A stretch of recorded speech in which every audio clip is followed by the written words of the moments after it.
Informasi pertama saudara, hari ini Komisi 12 DPR RI bersama Kementerian ESDM melakukan sidak ke SPBU buntut dari dugaan korupsi tata kelola minyak mentah Pertamina.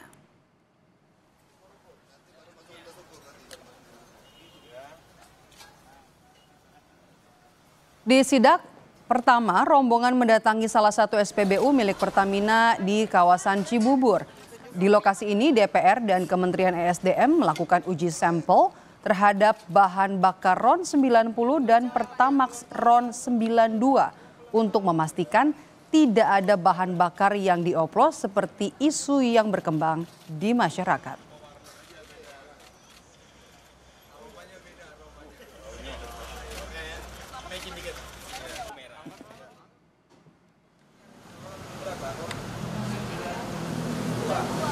Tidak hanya di SPBU milik Pertamina, saudara, rombongan juga melakukan sidak ke SPBU milik swasta. Di sini Komisi 12 DPR RI juga mengambil sampel BBM non-subsidi RON 92 untuk diuji. Hal ini dilakukan buntut dari kasus dugaan korupsi tata kelola minyak mentah dan produk kilang PT Pertamina.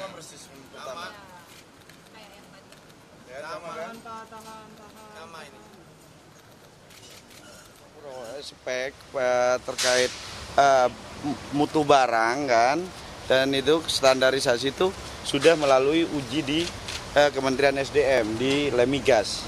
Jadi yang tugas mengawasi produk itu Lemigas, itu.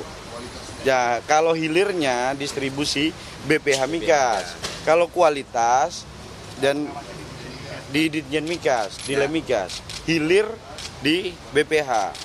Jadi sebenarnya kita biar nggak ada keraguan lagi, ntar biar Ditjen Migas ntar yang menyampaikan bahwa selama beberapa, tidak hanya setahun ini kan, sudah dari zaman dulu udah ada aturannya kan, PA, ada pengawasan secara periodik.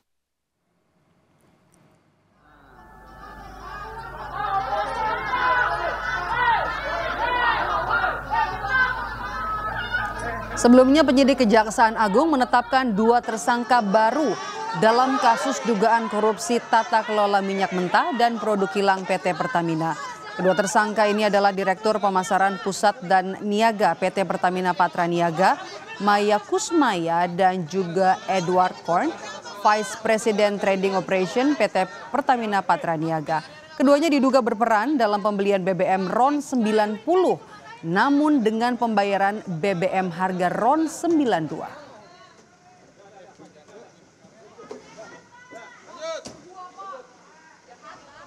Telah dilakukan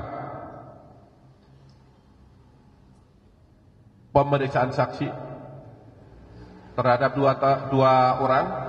Yang pertama yaitu Maya Kusmaya ST, MSD, selaku Direktur Pemasaran Pusat dan Niaga PT Pertamina Patraniaga. Yang kedua, dilakukan pemeriksaan sebagai saksi terhadap tersangka Edward Corner ST selaku FV Trading Operation PT Pertamina Patraniaga. Kemudian terhadap 2 tersangka tersebut, setelah dilakukan pemeriksaan secara maraton, tadi mulai jam 3 sampai dengan saat ini, penyidik telah menemukan bukti yang cukup bahwa kedua tersangka tersebut diduga melakukan tindak pidana bersama-sama dengan 7 tersangka yang kemarin telah kami sampaikan. Dalam kasus dugaan korupsi tata kelola minyak mentah dan produk kilang PT Pertamina periode 2018 hingga 2023, Kejaksaan Agung sudah menetapkan 9 orang tersangka. 6 diantaranya merupakan pimpinan di Pertamina Patraniaga, termasuk Rifa Sihaan, Direktur Utama Pertamina Patraniaga. Sementara 3 lainnya merupakan pihak swasta. Dalam kasus ini, Kejaksaan Agung mengungkap dugaan kerugian negara mencapai 193,7 triliun rupiah.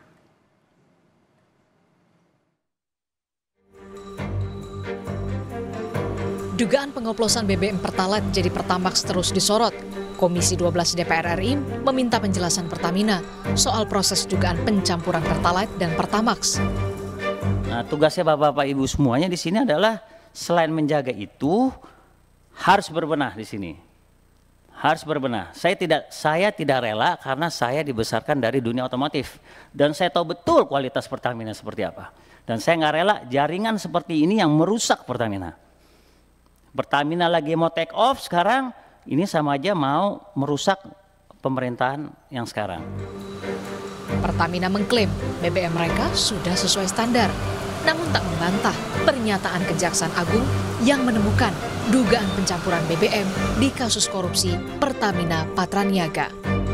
Bahwa secara teknis Pertamina Patraniaga memberikan layanan kepada masyarakat untuk RON 90 dengan merek Pertalite dan RON 92 dengan merek Pertamax itu adalah sudah sesuai spek. Dan kita menjamin kepada masyarakat bahwa di SPBU yang kita jual adalah sesuai spek. Jadi tidak betul bahwa untuk Pertamax ini adalah produk oplosan karena kita tidak melakukan hal tersebut. Dan tadi juga kami jelaskan bahwa di terminal-terminal storage di Pertamina Patraniaga tidak terdapat fasilitas blending untuk produk gasolin. Yang ada adalah fasilitas penambahan aditif dan pewarna. Merespon riuhnya pemberitaan dugaan pengoplosan BBM Pertalite ke Pertamax hingga dugaan korupsi di tubuh anak perusahaan Pertamina, Presiden Prabowo angkat bicara. Prabowo berikan sinyal bakal menegakkan hukum dan mendahulukan kepentingan rakyat. Ya, lagi diurus itu semua, ya. Lagi diurus semua. Oke. Kita bersihkan, kita tegakkan, kita akan pokoknya membela kepentingan rakyat. Pengamat ekonomi energi Universitas Gadjah Mada, Fahmi Riyadi mendorong penyidik Kejaksaan Agung mendalami dugaan keterlibatan pihak lain yang juga turut memberikan izin impor minyak mentah.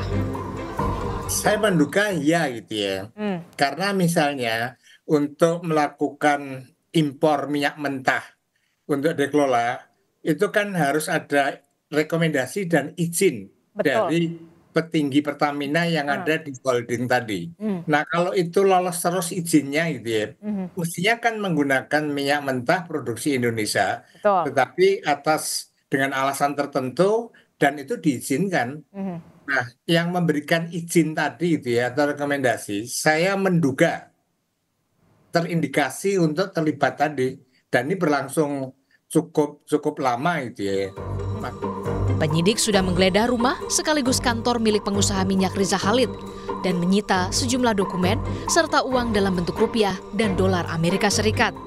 9 orang telah ditetapkan sebagai tersangka dalam kasus dugaan korupsi tata kelola minyak mentah dan produk kilang PT Pertamina periode 2018 hingga 2023. Tim Liputan, Kompas TV.